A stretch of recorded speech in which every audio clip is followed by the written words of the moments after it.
प्यारे बच्चों नमस्कार। आशा करते हैं कि आप अपने परिवार सहित स्वस्थ होंगे, कुशल होंगे। और मैं भगवान से प्रार्थना करता हूं कि आप और आपका परिवार हमेशा सुखी रहे, समृद्ध रहे और स्वस्थ रहे। प्यारे बच्चों मैं आपको बताना चाहता हूं कि जो भी वर्क आपके टीचर्स आपको दे रहे हैं, चाहे वो रिटर्न वर्क है, चाहे वो लर्निंग वर्क है या टेस्ट के माध्यम से जो भी वर्क आपको दिया जा रहा है, प्यारे बच्चों घर पर रहते हुए उसको आप अच्छी तरह से करें। सभी टीचर्स ये इसलिए कर रहे हैं ताकि आपका भविष्य उज्जवल हो सके, आप समाज के अंदर एक ऊंचा स्थान प्राप्त कर सके और अपने माता पिता का, गुरुजन का और अपने स्कूल का नाम रोशन कर सके। तो प्यारे बच्चों, विवेकानंद स्कूल हमेशा प्रयासरत है कि वो अपने स्टूडेंटों को बेटर से बेटर एजुकेशन प्रोवाइड कराएं और बेटर से बेटर एजुकेशन प्रोवाइड करा भी रहा है, ताकि वो अपने छात्रों को बहुत अच्छी शिक्षा दे सके, अच्छी से अच्छी, बेटर से बेटर फैसिलिटी प्रोवाइड करा सके। तो प्यारे बच्चों, ये आपकी भी ड्यूटी बनती है कि जिस तरह से विवेकानंद स्कूल धारोहेड़ा, उनके डायरेक्टर सर, प्रिंसिपल सर और पूरा स्टाफ मेंबर आपके प्रति डेडिकेट है, तो इस समय आपकी भी ड्यूटी बनती है कि आप उनका सपोर्ट करें। जो भी टीचर्स आपको जैसा भी वर्क दे रहा है, चाहे वो रिटर्न है, चाहे लर्निंग है या टेस्ट के माध्यम से जो भी कुछ आपको सिखा रहा है, उसको घर पर रहते हुए आप अच्छी तरह से करें और उसका फीडबैक अपने सब्जेक्ट टीचर्स के पास अवश्य भेजें, ताकि आपका और आपके परिवार का नाम रोशन हो सके, आपके माता पिता का नाम रोशन हो सके। देखो, इसमें टीचर्स का क्या है, टीचर्स का इसमें कोई फायदा नहीं है। यदि आप अच्छा पढ़ेंगे, आप अपने परिवार का और अपने देश का नाम रोशन करेंगे। टीचर्स का तो हमेशा दायित्व होता है कि वो अपने छात्रों को अच्छी से अच्छी एजुकेशन दे। वो सभी बच्चों को एक जैसी शिक्षा देता है, चाहे वो बच्चा कैसा भी हो, चाहे वो कम पढ़ता है चाहे अच्छा पढ़ता है। लेकिन जो बच्चा टीचर्स के बताए हुए मार्ग पर चलेगा, अपने गुरु के बताए हुए मार्ग पर चलेगा, वो जीवन में हमेशा सफलता प्राप्त करता है। तो प्यारे बच्चों, जो भी टीचर आपको जो मार्ग दिखा रहे हैं, जो शिक्षाएं आपको दे रहे हैं, उन शिक्षाओं का पालन करें। निश्चित तौर पर आप जीवन में सफलता प्राप्त करेंगे। Thank you. देखिए, 11th क्लास के पॉलिटिकल साइंस के अंदर जो आपका लेसन चल रहा है, वो आज नया एक लेसन चलेगा, इक्वलिटी। उससे पहले हमने आपको फ्रीडम के बारे में बताया था कि फ्रीडम क्या होती है, कितने प्रकार की फ्रीडम होती है, फ्रीडम को हम किस तरह से सेफगार्ड कर सकते हैं, किस तरह से उसको प्राप्त कर सकते हैं, किस तरह से हम अपनी स्वतंत्रता को बनाए रख सकते हैं, वो सारी बातें हमने आपको बताई। आज जो नया लेसन हम आपको शुरू कराने जा रहे हैं, उसका नाम है इक्वलिटी। उस लेसन का नाम है इक्वलिटी, समानता। देखो, आपने पहले भी पढ़ा होगा कि जो हमारे फंडामेंटल राइट्स है, उसके अंदर एक फंडामेंटल राइट्स आपको दिया है, राइट टू इक्वलिटी। उसमें आपने आर्टिकल 14, 15, 16, 17, 18 के बारे में आपने पढ़ा था। वो भी समानता का अधिकार दिया गया है कि देश के सभी नागरिकों को ये समानता का अधिकार होगा। तो उसी समानता के बारे में आज हम आपको बताने जा रहे हैं। तो सबसे पहले हम आपको ये बताएंगे कि समानता, इक्वलिटी होती क्या है, what is the meaning of equality. तो इक्वलिटी का मतलब क्या है? Equality does not mean that all person may be treated equally. Equality का मतलब ये नहीं होता है कि सभी व्यक्तियों को समान रूप से ट्रीट किया जाए। ध्यान दीजिए, equality does not mean, equality का मतलब ये नहीं होता that all person may be treated equally, कि सभी व्यक्तियों को समान रूप से ट्रीट किया जाए। इन ऑल रेस्पेक्ट, हर क्षेत्र के अंदर सभी व्यक्तियों को एक समान ट्रीट नहीं किया जाता है। उसको हम आगे आपको बताएंगे। जैसे कुछ लोग बहुत ज्यादा अमीर होते हैं, कुछ गरीब होते हैं, कुछ पिछड़ा वर्ग, कुछ बहुत ज्यादा सोशली बैकवर्ड क्लासेस होती है। यदि उन लोगों को अपलिफ्टमेंट कराने के लिए, उनका विकास करने के लिए यदि उनको कुछ सुविधाएं प्राप्त की जाए या उनको कुछ सुविधाएं दी जाए ताकि वो समाज की मुख्य धारा में, मेन स्ट्रीम में आ सके, इसलिए गवर्नमेंट हमेशा, स्टेट हमेशा प्रयास करता रहता है कि उनको कुछ ऐसी फैसिलिटी, स्पेशल फैसिलिटी प्रोवाइड कराई जाए ताकि उनका अपलिफ्टमेंट हो सके, वो अपना विकास कर सके। तो इस कारण से ये जो इक्वलिटी का जो मतलब होता है उसका मतलब ये है कि सभी लोगों को इसमें इक्वल ट्रीट से मतलब नहीं है। कुछ लोग ऐसे हैं जो बहुत ही ज्यादा बैकवर्ड होते हैं, बहुत ही ज्यादा दबे कुचले होते हैं, उनको न तो एजुकेशन का अधिकार मिला है, न वो समाज के अंदर बराबरी का उनको अधिकार मिला। तो उनको बराबरी पर लाने के लिए कुछ स्पेशल फैसिलिटी दी जाती है। तो इसका मतलब ये नहीं कि सभी लोगों को वो फैसिलिटी प्रोवाइड कराई जाए, नहीं।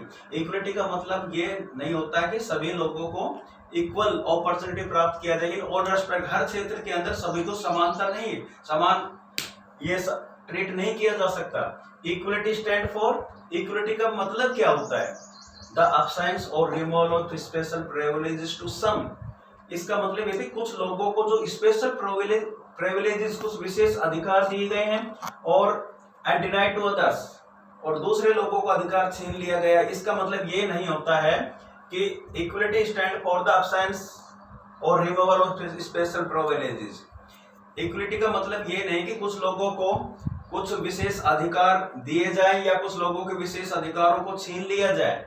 To some and denied to others, कुछ लोगों को अधिकार दे दिया जाए और कुछ लोगों को अधिकार छीन लिया जाए। इसका मतलब इक्वलिटी का मतलब ये नहीं होता है। इक्वलिटी का मतलब होता है कि लोगों को विकास करने के लिए, उनको जीवन स्तर को ऊंचा उठाने के लिए कुछ स्पेशल प्रिविलेजेस दिए जाते हैं।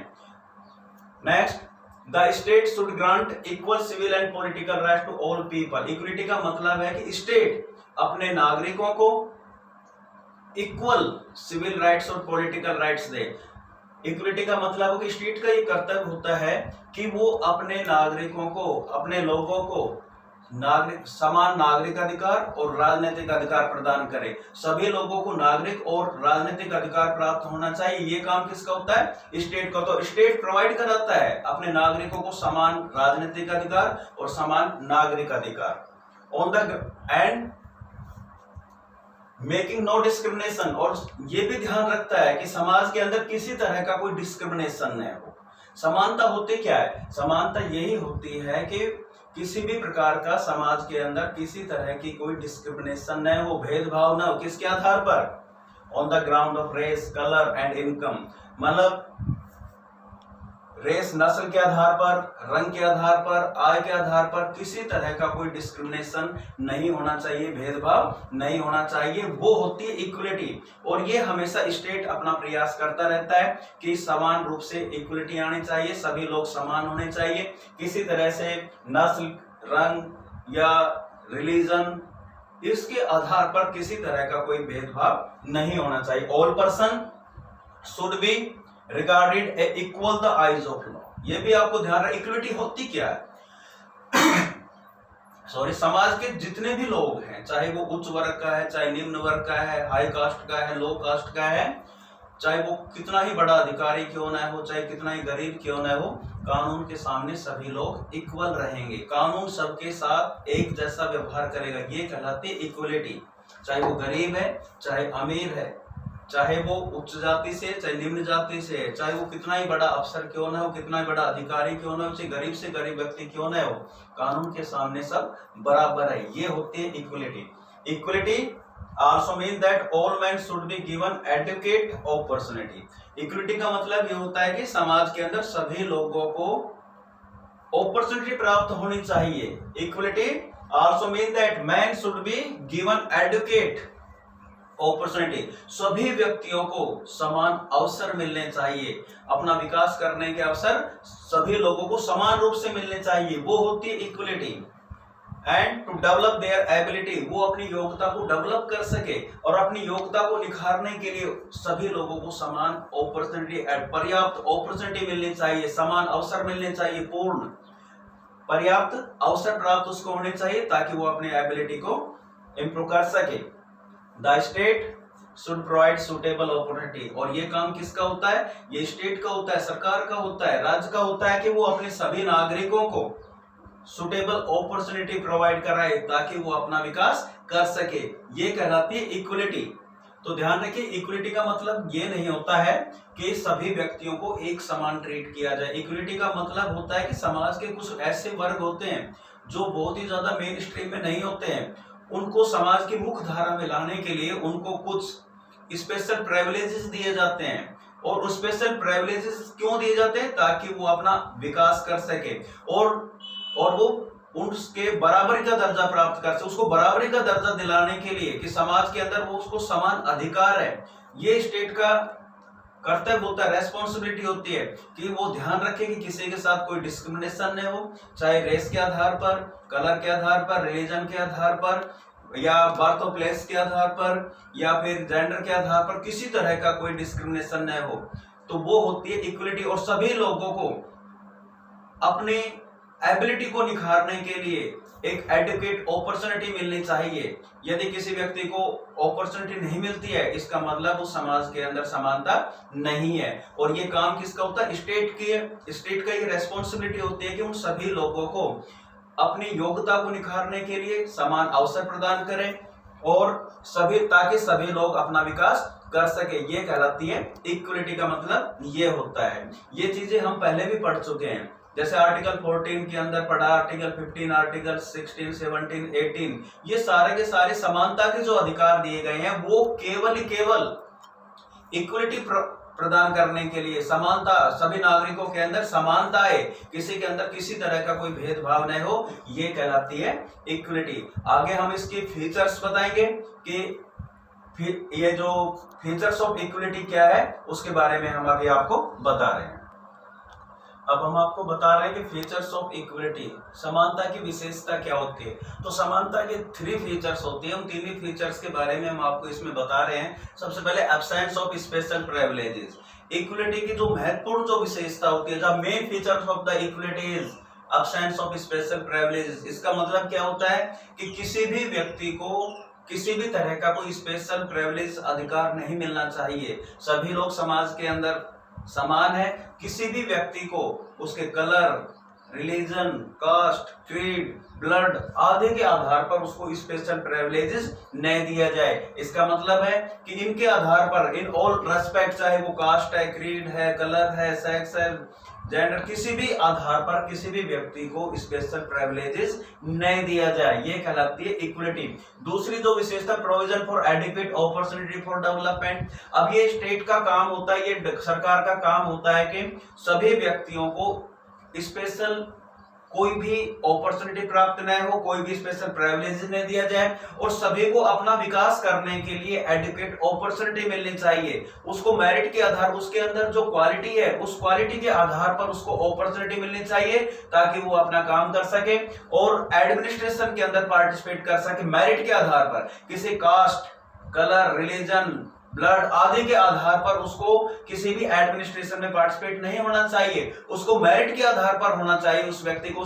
और सभी व्यक्तियों को इक्वल एडिक्वेट अपॉर्चुनिटी होनी चाहिए अपना स्वयं का विकास करने के लिए। तो ये होती है इक्वलिटी। और तीसरी होती है provision for minimum standard of living for every individual. हर व्यक्ति को जो मिनिमम लिविंग स्टैंडर्ड जो थिंग्स होती है, अपने जीवन जीने के लिए जो कम से कम जिन चीजों की आवश्यकता होती है वो सारे के सारे स्टेट प्रोवाइड कराए। इक्वल बेसिस के आधार पर, समान आधार पर, इक्वल अपॉर्चुनिटी इक्वल बेसिस के आधार पर सभी लोगों को प्राप्त होनी चाहिए। तो इस तरह से इक्वलिटी की 3 फीचर्स होती है। पहले फीचर है एब्सेंस ऑफ स्पेशल प्रिविलेजेस। किसी भी व्यक्ति को किसी तरह का कोई विशेष अधिकार न मिले तो ही इक्वलिटी है। या provision for adequate opportunity development, और सभी व्यक्तियों को अपना विकास करने के लिए पर्याप्त अवसर मिलने चाहिए ताकि वो अपना विकास कर सके। और एक मिनिमम लिविंग स्टैंडर्ड के लिए, एक न्यूनतम जीवन स्तर जीने के लिए जो भी चीजों की आवश्यकता होती है वो सारे के सारे व्यक्तियों को मिलना चाहिए ताकि वो अपने आजीविका, अपने जीवन को चला सके। तो ये मिनिमम स्टैंडर्ड ऑफ लिविंग वो सभी व्यक्तियों को प्राप्त होने चाहिए, चाहे वो किसी भी कास्ट का हो, किसी भी कलर का हो, किसी भी रेस का हो, क्या बर्थ ऑफ प्लेस उसका कुछ हो, चाहे उसके कोई भी जेंडर हो, सभी को किसी के आधार पर कोई डिस्क्रिमिनेशन, इनके आधार पर डिस्क्रिमिनेशन नहीं होना चाहिए। उसको जीवन जीने की जो न्यूनतम जो शर्तें होती है, वो जो सारी जो फैसिलिटीज होती है वो उनको प्राप्त होनी चाहिए, ये कहलाती है इक्विलिटी। आगे हम इसके बारे में बताएंगे कि काइंड्स ऑफ इक्विलिटी कितने प्रकार की होती है, उनके बारे में हम आपको नेक्स्ट पीरियड में बताएंगे। Thank you.